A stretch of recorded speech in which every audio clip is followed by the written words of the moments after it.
Michael, once again, thank you for taking part in the interview. We'll just start off with if you could just explain what is tenderme.ie and can you just give us a brief overview of the company? Sure, yeah. tenderme.ie is it's an internet platform connecting people who need a product or service with people who have the skills to provide these services. People log on to tenderme.ie. They will place a request for any product or service they require. And what we really do is we give SMEs, small to medium enterprises, the opportunity to compete for business on a level playing field with, say, the likes of larger companies and corporations that normally could not be achieved through advertising.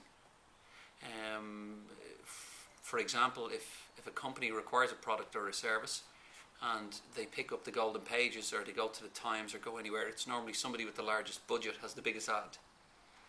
With tenderme, the ad is placed on the site, and because it's €3 to reply, it allows the small to medium enterprise the same opportunity to tender for that as the larger corporations. So far it's worked well.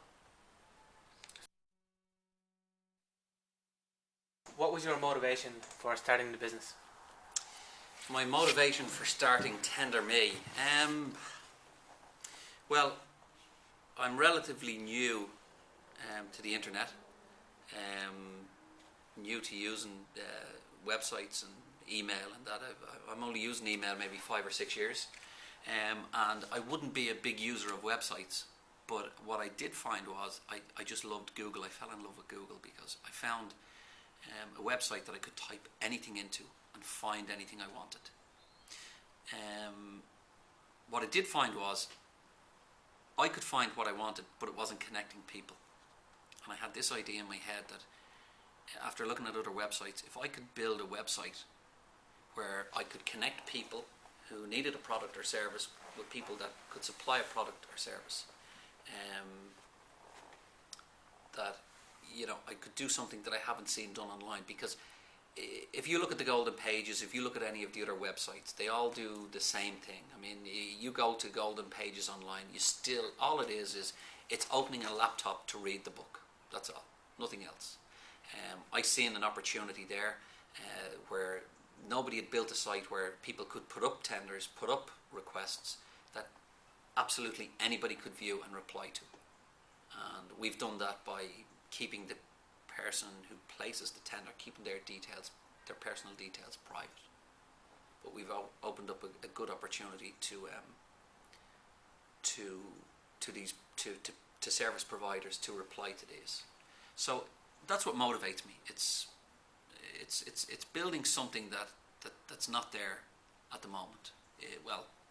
Building it in a different way to what's there. What was your initial strategy for the company and has it evolved in the last year? Initial strategy. My initial strategy was, when the platform was built, it was how to make it work and how to attract people to the site. And I kind of realized that for people to place a tender, it had to be free. And by getting people to place a tender, I also knew that if I could get work up on the site, that I could get people to reply to it. As long as there was people posting tenders for a job, for a service, there was always going to be people that would reply to it.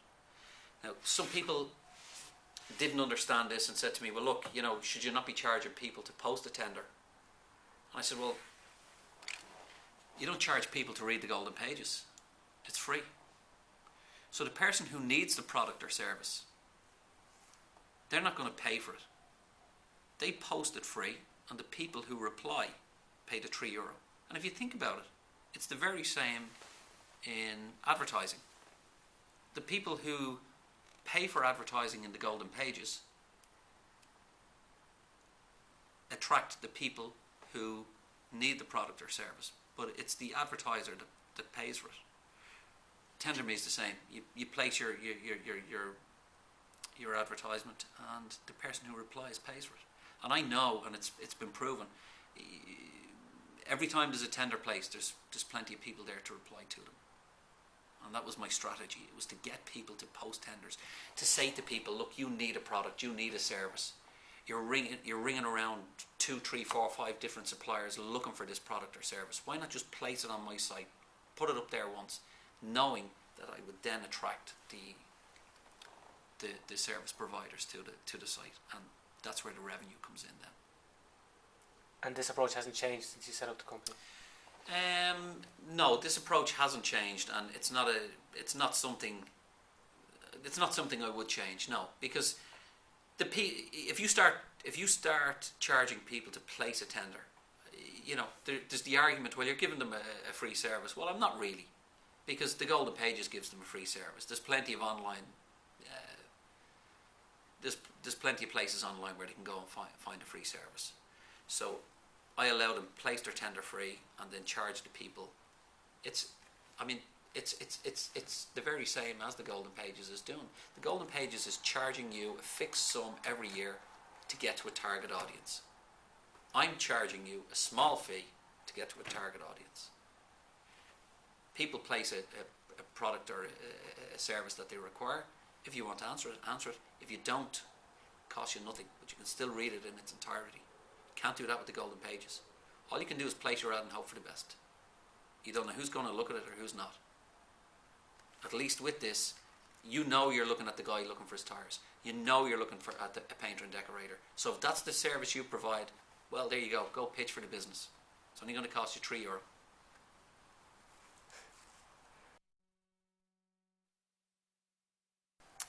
What were the main problems you faced in setting up the business? The main problems were I'm on my own. I don't really understand the internet too well. I understand how it works. Again, the internet does what tenderme does. It just connects people. There's nothing you can't find on the internet. The problems I had was I had an idea in my head. I knew what I wanted, but I didn't know how to implement it because I don't know how websites work. I don't know how they're built. I know nothing about what they do, and finance would have been another thing. Market research would have been another thing. Marketing. I suppose research is something I have to say. I did do a little bit of research. I spoke to companies. I spoke to individuals, and I said, look, if there was a service there, if there was a platform there that allowed you to do, and I would explain it to them, and then to providers and said, look, if there was a platform there and there was guys placing requests and they wanted this, that, and the other, would you use this service? Would you pay €3 to use it? They said they would. So then I had to go off and try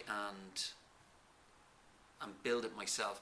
And I think the biggest problem I faced was, like all entrepreneurs, when you get an idea, it's your idea. You become so afraid to share it. So I couldn't share it with people, and yet I had to try and work out how to do it myself. So I ended up doing a complete fool's cap book on, just drawing stuff out for a year of exactly. So this will be the home page. This is what you'll do. The second page will be like, this is the way it'll work. And then you go along and you speak to people and say, no, you can't do that. No, you can't do that. No, you can't do that. No, you can't do that. This is the way you've got to do that. This is the way you've got to do that. And I suppose, so lack of research would have been one of the biggest problems I had, and also not having an understanding of how websites are built or how they work. So I had to go off. I got a book, I'm not too sure the name of the book anyway, Don't Make Me Think. That's it. Fantastic book. I went off, I got that, I read it, and reevaluated the way I wanted to do it, came back and built it from there. But you say, what problems did I encounter? I don't think you ever stop encountering problems. There's a problem there every day that has to be solved. Every day. So you've encountered further challenges as you've gone on? Oh, there's challenges. Every day there's a challenge. Every day there's a challenge. Because every day you get feedback from people and they'll say, why can't I do this? Why can't I do that?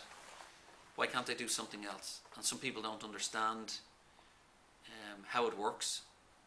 And that's a challenge every day. Yeah, changing the mindset. I'll talk about that now. Changing people's mindset is a big problem for me. You see, people have habits. Well, it doesn't matter what you have. It's like you've got a habit of a daily routine of what you eat and what you do. You go on a diet, you can change it you go back to your old habits very quickly. It's something I didn't think people would do, but I have found with tenderme. We've got a guy who comes on, he places a request, he saves a couple of quid, gets a good service, and he goes away. And the next time he needs a service, he goes back to the golden pages. You speak to them, you send them a newsletter, and they say, oh yeah, I forgot all about it. It's trying to get people to change habits, change their mindset, stop using the traditional methods they did.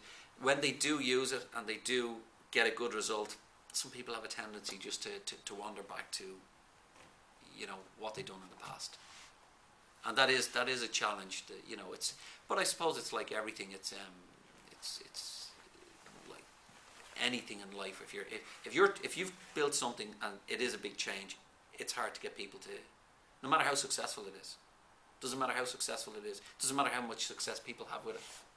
You've got big companies have placed, put requests on tenderme. You bump into them and you say to them, look, and they say, brilliant, absolutely, got a guy for this, got a guy for that. We got our office done, we got this done. And you say, well, you got a new Xerox machine. You say, yeah, where'd you get it? Oh, some guy down in Dunleary, you've seen him in the golden pages. Why didn't you put it on tenderme? Oh yeah, never thought of it. That's it. And that is a challenge as well, but it's something I've got to work on, and it's something for marketing, I think. Have you had trouble in maintaining the visitor rates that you had at the start? Well, at the start, when we launched, we done a radio campaign, and I think the only reason the radio campaign was a success is because it was done by Ben Dunn. I think if it had been me sitting on the radio, nobody would have listened. They wouldn't have even known who Michael Coghlan was. It would have been. It's not that I don't think they'd have even heard the name tenderme. It would have been just the ads are on and that's it. But I think once Ben Dunn comes on and says, "Hi, Ben Dunn here," people listen. And like it or lump it, it did draw an awful lot of traffic to the site. And we ran the campaign for 3 weeks. We got a lot of traffic for the first 3 or 4 months, and the traffic has dropped off. And the unfortunate thing for me is a lot of people who used the site that heard about it through Ben Dunn, that had a lot of success with it, have not come back now because it's no longer in their mind. It's no longer there. But in saying that, I don't think that radio advertising is the way forward for websites. If you were to ask me and say to me the traffic the site had when Ben was advertising on the radio, yeah, fine, we did a lot of traffic, and yes, we were making quite a bit of money, but the money we were making was paying for the advertising. Whereas now, with no budget for advertising, the people who find the site are finding it and using it. So any revenue that's generated by the site, it might only be €1,000, €2,000, whatever it is profit now.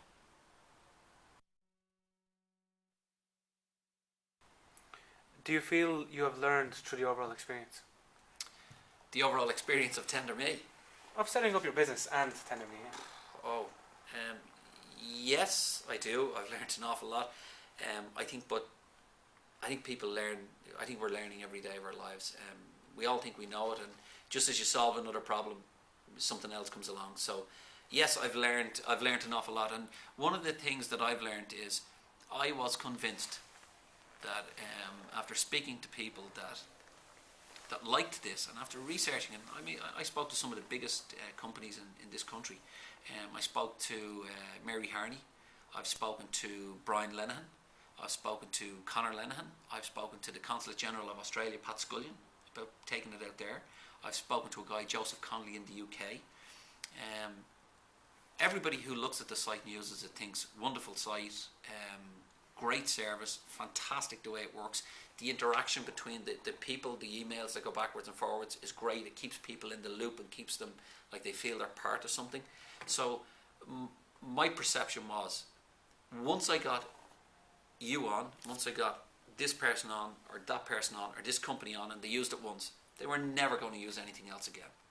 And I've learned fairly quickly that it's like driving, it's like eating, it's like anything. It's changing people's habits. It's just so difficult. So that's probably the biggest problem for me. What do you foresee being the major challenges facing tenderme in the future? The major challenges for me is to get people to come back to the site. If I get them to the site and they use it, they're happy with the service. Particularly the people who place the tenders. One of the other problems I do see is I spoke to a guy recently in Donegal. He sent me an email and he said, look, I've used your site, it's okay. Don't know whether I'd be using it again. I'd sent out a questionnaire to a couple of people and he said, I answered 11 tenders and out of the 11 tenders I only got one job and 3 people replied. So he included his phone number and that. So I gave the guy a call and I said to him, look, how are you doing? How's it going? And he said, grand. I said, it's Michael here, tenderme.ie. Oh yeah, how are you? I said to him, grand. I said, look, just a thing I'm a little concerned about. I said, you've placed, you've answered 11 tenders, you've got 1 job and you've got 3 replies, 3 people got back to you. And he said, yeah, I got 1 job out of it, he said, after answering 11, so, I don't think it's going to work for me, and, I don't think I'll be using it again. And I said, why? What didn't work? And he said, well, I answered 11. I said, so, okay, you've answered 11 tenders, that's cost you €33, including VAT, just 20 odd euro. And he said, yeah. I said, do you ever use any form of advertising or not? And he said, well, yeah, he said, I've tried advertising, the local centre, the local shops, he said, I've put up ads, but he says, that doesn't really work. You get the local painter who wants a 1-page website built and it's not worth your while travelling to see him to even build a bloody thing, he said. I've tried traditional advertising, which for him would be down in Limerick. He went down and placed an ad in the Limerick Leader, Limerick being a bigger city, and tried to attract business from Limerick up as far as Donegal for building websites. I said to him, well, how did that work out? And he was like, well, I think the small ad for a week or whatever cost €200, but that didn't work out for him either. So I said, well, tenderme, you've answered 11 jobs. And he said, yeah. I said, it's cost you €33. I said, it's 20 odd euro plus VAT. I said, if you were to equate that to what you've spent on advertising, and he says, yeah. I said, well, let's say you spent, it's cost 33, let's say you'd spent €250 with the Limerick Leader. You got no job. If you were to get a job for every 25, €26 you spend on tenderme, you'd be getting 10 jobs for €250 on the Limerick Leader. And he said to me, well, where are you going with that? I said, well, €25, you've just got a job. How much did you make out of the job?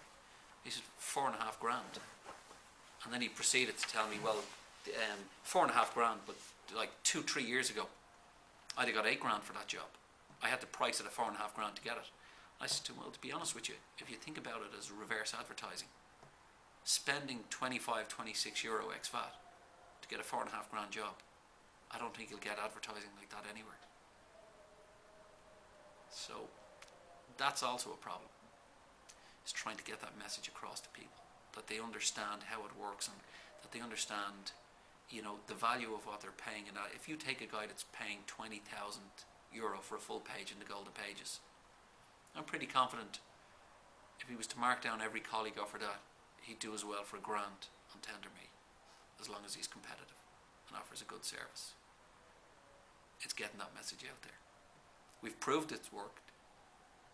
We've plenty of people who've used it, plenty of large companies, and it's just getting that message out there, making people understand that yes, you did answer 11 tenders.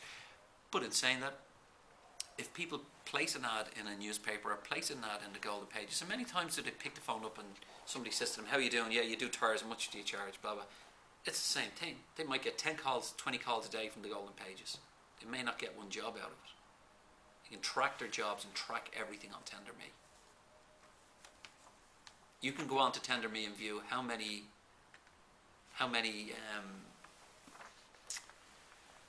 tenders you've replied to, how many you've been successful with, and that gives you a good idea. Have you looked at taking the business internationally? Oh, I've spoken to the Consulate General of Australia, Patrick Scullion, and yes, I've had a look expanding into the UK market, because if you look at it, there's the trade between Ireland and England. They're our biggest trading partner, and yes, it is something that definitely. I mean, Ireland's a stepping stone for the UK, and it's something I am looking at the moment. And would that represent a challenge in itself for the business for the future? Going into the UK, Anywhere internationally? it would, if we were to continue with the micro-system payments, which is our phone system, which is very successful in Ireland. If we were to use Relex or use our PayPal system, no. But in the UK, the regulator will not allow you charge more than £1.50 sterling for a micro payment system on a telephone system. So if we were to do that in the UK, yes, the market is much, much bigger in the UK. And if you look even at mobile phone bills, I mean, if you have a Vodafone phone here and a Vodafone in the UK, it's only half the cost for 400 minutes in the UK that it is here. I don't know how that would affect us here, whether we would have to reduce our costing here to keep it in line with the UK, because I suppose if there was people here using the service, they'd be peeved off if they were being charged €3 and our neighbours across the water were being charged £1.50 sterling, which equates to about €1.80. So it's something I'd have to look at. Yeah, definitely. Just to wrap up, what advice would you give to someone who would like to start their own business? Wow. Anybody starting their own business, well, I think the mistakes most people make is research, not researching it. I mean, you talk to any guy who comes through that door or through any door that has an idea. It's the best idea in the world. People get up every morning of their life and they think they've solved a problem for the world. They come out and they say, I've invented this thing, it cleans the top of a Coca-Cola cup, it means there's no dirt on it, there's no blah blah blah, and you can just drink your can of Coke. Everybody in the world's going to buy one of these because everybody drinks a can of Coke. You walk out and you talk to people. If you had them free on the top of a can of Coke, people wouldn't use them. So research, I think, really is, you've got to go out, you've got to research your market. Don't limit yourself. We have a habit of going and speaking to friends, and these would be friends with the same interest as ourselves. Let's say, for instance, if I came up with something that was, a GPS for whatever, for golf or whatever, and I just spoke to golf buddies, but this GPS was for all uses, you're going to get good feedback there. You've got to go and talk to everybody. Go and speak to your granny, then go and speak to somebody in college, then go and speak to shopkeepers, then go and speak to people on the street. But you know what? It's the one thing you cannot do enough of is research. You just can't do enough of it. Research is very important. And plans, be prepared to change them on a daily, if not hourly basis. And you change your plans with your market research. Because every time you research, you've got to change. And we all make the mistake, well, not us all. I did make the mistake of coming up with an idea, thinking it was what everybody wanted, building it the way I thought people wanted it, only to change it and change it and change it and change it. And anybody you speak to will tell you, you can make all the best plans in the world, they change every day. And one of the most important things is research. And also, if possible and if a budget allows you, marketing is key to the success of any business. You look at some of the biggest companies in the country. Like if you thought about insurance, who would you think about? Me? I think of 123.ie. Why? They've got this catchy tune, 123.ie. Just log on and save money. My kids sing it. That was fantastic marketing. Michael O'Leary. Again, marketing at its best. But that's the key to well, not all, but it is, for me, it's the key to successful business is marketing. And it's very, very underestimated. Very underestimated. So if you were to ask me, I don't know, research first and make sure you have a bloody good marketing strategy to get it out there. Would there be any personal traits you'd need to have? Personal traits. There is. You see, we all have talents, okay? And we all believe that we can do it all. It's my baby, it's my idea. I can do it all. You can't, and that's something else. That's another piece of advice I would give to people. Listen to people. Don't think you can do it all yourself. You can't. You might have had the vision, you might have the strategy, but it doesn't mean it's right. There's a lot of help there. There's a lot of people you can talk to, and if somebody can do the job better than you, let them do it. Let them come in and let them help you. Again, I keep going back, and people would say it. Take Ryanair, for instance. Who owns Ryanair? Well, who did own Ryanair? Tony Ryan. Guinness Peak Aviation. The man had a fantastic record in aviation. Okay, GPA went down. He started off Ryanair, but he quickly realised that, it wasn't for him, and it wasn't for him to run. And he stepped aside and he put Michael O'Leary in. The rest is history. I do realise now that I've built something that is very good.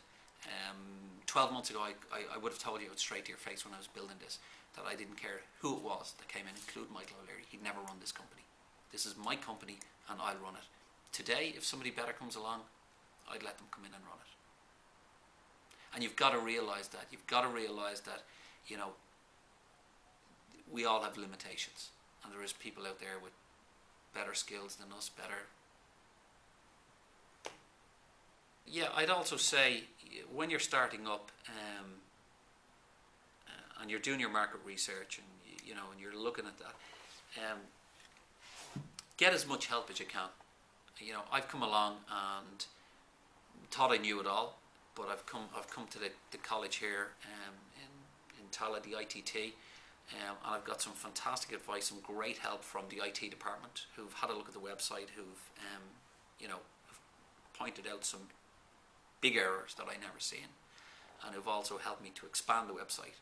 And also Enterprise Ireland. I mean, they've been fantastic with the help they've given me through the innovation vouchers in building different platforms that I want to plug into my website and that.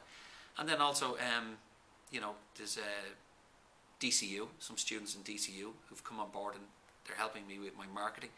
And, just the little things that these people can point out to you can be worth so much. And I would just say to anybody who is starting a business, young people are enthusiastic. Old people like myself have experience. And sometimes we think we know it all with our experience, but you know what? Young people coming up today are so enthusiastic. They really are, and they want to get out there. They want to prove themselves. And the truth is, they are the up and coming generation. They know what's happening at the moment. And my advice to anybody is, no matter what you're doing, go to the universities, go to the schools. The students in the schools and colleges are only too happy to give you their advice. They feel they're helping. They want to, and they're a mind of knowledge. They really are. And I've got some fantastic advice and some fantastic help. And to be quite honest with you, moving forward now, I do feel if you were to come back and interview me in 12 months' time, I would probably say to you, well, I've got to here and here, but that was with the help of students from IT, students from DCU, and students from, because I do find them a great help.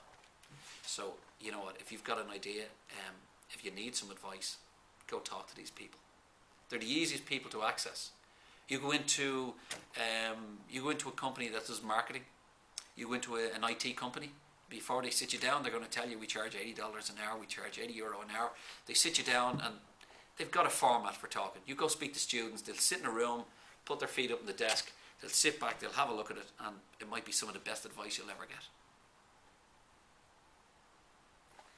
That's perfect, Michael. Thank you very much for taking the time out of your busy day to have this interview. No, thank you very much. It's been a pleasure.